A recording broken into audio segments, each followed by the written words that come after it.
જય ગુરુદેવ। આજે આપણે જાણીશું કે ધ્યાન એટલે શું, ધ્યાનમાં બેસવાની શરૂઆત કેવી રીતે કરવી અને ધ્યાનમાં બેસતી વખતે કઈ કઈ બાબતોનું ધ્યાન રાખવું। તો ધ્યાન એટલે શું? તો ધ્યાન એ આપણા મનને શાંત કરવા માટેની એક પ્રક્રિયા છે, જે આપણને આધ્યાત્મિક રીતે આગળ વધવામાં મદદ કરે છે। રોજના ધ્યાન અભ્યાસથી આપણે આપણી અંદર આવેલા 7 ચક્રોને જાગૃત કરીને કુંડલી જાગૃત કરી શકીએ છીએ અને આપણને આત્મ સાક્ષાત્કાર થાય છે અને ભગવાનને મેળવી શકીએ છીએ। આપણે આપણી ઇન્દ્રિયો પર નિયંત્રણ મેળવી શકીએ છીએ અને ઇન્દ્રિયો પર નિયંત્રણ મેળવવાથી આપણી એકાગ્રતા વધે છે, જેનાથી આપણે આપણા મનને સંસારની માયાજાળથી દૂર કરીને ભગવાનમાં જોડી શકીએ છીએ। તો હવે આપણે ધ્યાનના થોડા બેસિક નિયમો જાણી લઈએ। તો સૌપ્રથમ આપણે એવી જગ્યાએ ધ્યાન કરવા બેસવું કે જ્યાં આપણને વધારે ખલેલ ના પડે, આપણને કોઈ ડિસ્ટર્બન્સ ના થાય અને આપણે શાંતિથી મન એકચિત કરીને ધ્યાન કરી શકીએ। બીજું છે આસન। ધ્યાન કરવા હંમેશા એક આસન ઉપર જ બેસવું, કેમ કે આસન એ આપણા પ્રભુ સુધી પહોંચવા માટેનું એક સાધન છે અને એ આસન પવિત્ર હોવું જરૂરી છે અને બને ત્યાં સુધી ગરમ કપડાનું બનેલું હોવું જોઈએ। અને ધ્યાન રાખવું કે આપણા આસન ઉપર આપણા સિવાય કોઈ પણ બીજું બેસે નહીં। એનું કારણ એ છે કે આપણે આપણા આસન પર બેસીને જેટલું નામ લીધું હશે, જેટલું તપ કર્યું હશે, એની ઉર્જા આપણા આસનમાં પણ સંગ્રહ થતી હોય છે। જો બીજું કોઈ બેસે આસન પર તો આપણી ઉર્જા એમાં ટ્રાન્સફર થઈ જવાની સંભાવના હોય છે। એટલે બને ત્યાં સુધી આપણે ધ્યાન રાખવાનું કે આપણા આસન ઉપર કોઈ બીજું બેસે નહીં। અને આસન ઉપર બેસીએ ત્યારે આસનને પગે લાગીને બેસવાનું અને જ્યારે ઊભા થઈએ ત્યારે પણ આસનને પગે લાગી લેવાનું। જ્યારે આપણે ધ્યાનમાં બેસીએ ત્યારે પોસિબલ હોય તો પદ્માસનમાં બેસવાની કોશિશ કરવાની અને જો શક્ય ના હોય, ના બેસી શકાતું હોય તો આપણે પલાઠી વાળીને પણ ધ્યાન ધરી શકીએ છીએ, પણ એમાં ટટ્ટાર બેસવું જરૂરી છે। આપણી ગરદન અને મુખ સામેની દિશામાં સીધા રાખવાના, જેનાથી આપણી કરોડરજ્જુ સીધી અને ટટ્ટાર રહે। આપણે જ્યારે જમ્યા હોઈએ ત્યારે ધ્યાન રાખવું કે જમ્યા પછી 2 કલાક પછી જ ધ્યાનમાં બેસવું। ધ્યાનમાં બેસતી વખતે ખાલી પેટ હોવું જરૂરી છે, જેનાથી આપણને ધ્યાન ધરવાની મજા આવશે અને આપણું મન સારી રીતે લાગશે। આપણને જો ભગવાનને મેળવવા છે તો આપણને રોજ ધ્યાનાભ્યાસની જરૂર પડશે અને રોજ આપણે પ્રેક્ટિસ કરીશું તો જ ધ્યાનમાં આગળ વધી શકીશું। જો આપણે 2 દિવસ કર્યું અને 2 દિવસ ના કર્યું તો એનાથી આપણે ધ્યાનમાં આગળ નહીં વધી શકીએ। એટલા માટે આપણે નિયમિત રૂપે ધ્યાન કરવાની કોશિશ કરવાની, પણ આપણને એના માટે એક સુનિશ્ચિત સમય નક્કી કરવો જરૂરી છે। આપણે 24 કલાકમાંથી કેટલા કલાક આપણે આપણા પ્રભુને આપવાના છીએ અને કેટલા વાગ્યાનો સમય આપવાના છીએ એ નક્કી કરી લેવાનું અને દરરોજ એ જ સમય, નક્કી કરેલા સમયે ધ્યાનમાં બેસી જવાનું। રોજના નક્કી કરેલા સુનિશ્ચિત સમયે આપણે બેસીશું તો આપણું મન એક દિવસ શાંત થશે અને પ્રભુમાં એકચિત થશે કે આ સમય તો હવે પ્રભુનો જ છે, એટલે હવે પ્રભુમાં સ્થિર થવું જ પડશે।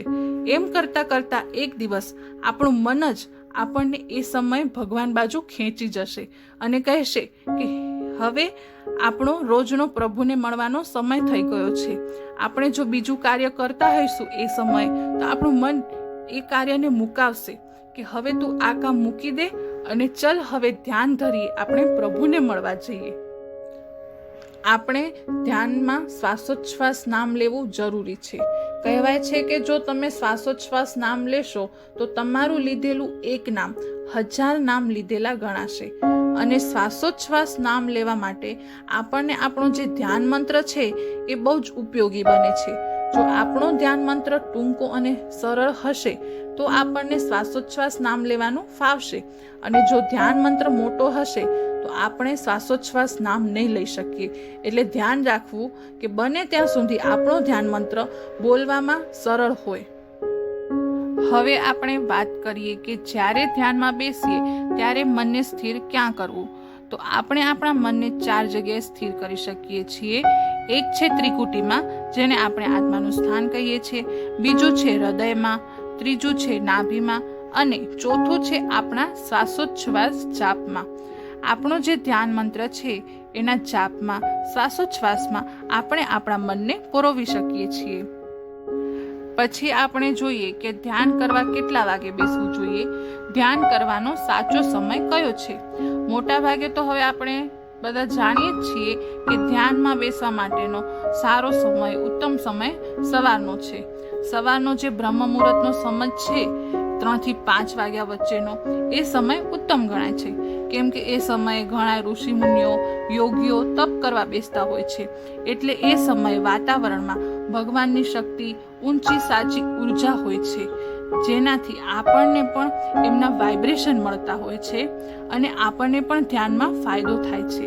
બીજો સમય છે સાંજનો. સૂર્ય આથમે એ સમય પણ ધ્યાન માટે ઉત્તમ ગણાય છે. કેમ કે એ સમય ભગવાનની સેવાનો સમય હોય છે. એટલે આપણે જો સાંજના અડધો કલાક પણ બેસી શકીએ તો ઉત્તમ ગણાય. કોઈક વાર જ્યારે આપણે ધ્યાનમાં બેસતા હોઈએ ત્યારે આપણું મન વિચિત્ર અવનવા વિચારોમાં ચડી જતું હોય છે. એટલું બધું ભટકવા લાગે કે ઘણી કોશિશ કરવાથી પણ સ્થિર નથી થઈ શકતું. અને તો પણ આપણે એને જબરદસ્તી સ્થિર કરવાની કોશિશ કરીએ એટલે એ આપણને એટલા બધા વ્યાકુળ કરી નાખે, આપણને એટલા બધા વિચલિત કરી દે કે આપણને આસન પરથી ઊભું જ થઈ જવું પડતું હોય છે. તો એ સમયે આપણે શું કરવાનું? મનને શાંત કેમ કરવાનું? તો જ્યારે એવું થાય ત્યારે આપણે મનને વિચારોમાં જવા દેવાનું. એને જબરદસ્તી પકડવાની કોશિશ કરવાની નહીં.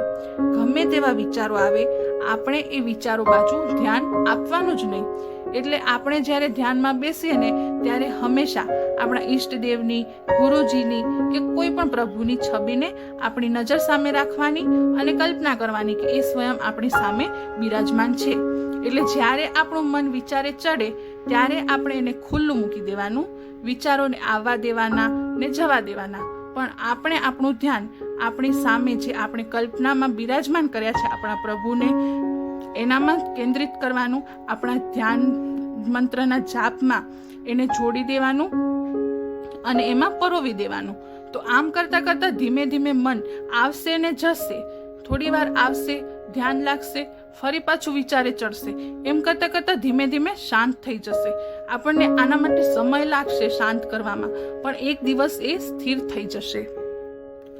જો આપણે ધ્યાનમાં બેસીએ ત્યારે આપણા મનમાં સંસારના જ વિચારો આવ્યા કરતા હોય તો આપણે દિવસ દરમિયાન શું કરવું? કે આપણે દિવસ દરમિયાન આપણા મનને જે તે વસ્તુમાંથી હટાવીને પ્રભુ બાજુ વાળવાની કોશિશ કરવાની. પ્રભુના ભજન સાંભળવાના કે પ્રભુનો સત્સંગ સાંભળવાનો કે પ્રભુની કથા સાંભળીને મનને એમાં પરોવવાની કોશિશ કરવાની. અને નકારાત્મક વિચારોને મનમાં આવવા દેવાના નહીં. જેટલું બને એટલું મનને સકારાત્મક વિચારોમાં વાળવાનું અને પ્રભુના કાર્યમાં અને સારા કાર્યમાં વાળતું રહેવાનું. તો જ્યારે આપણે ધ્યાનમાં બેસીશું તો સંસારી વિચારો આવશે નહીં અને પ્રભુના વિચારો વધારે આવશે. અને છેલ્લું છે કે જ્યારે પણ આપણે ધ્યાનમાં બેસીએ ત્યારે 5 વાર ઓમનું સ્મરણ કરીને જ આગળ ધ્યાન ધરવાનું. અને ધ્યાન સ્થિતિમાંથી બહાર આવી એ પહેલા પણ 5 વાર ઓમનું સ્મરણ કરી લેવાનું. જય ગુરુદેવ.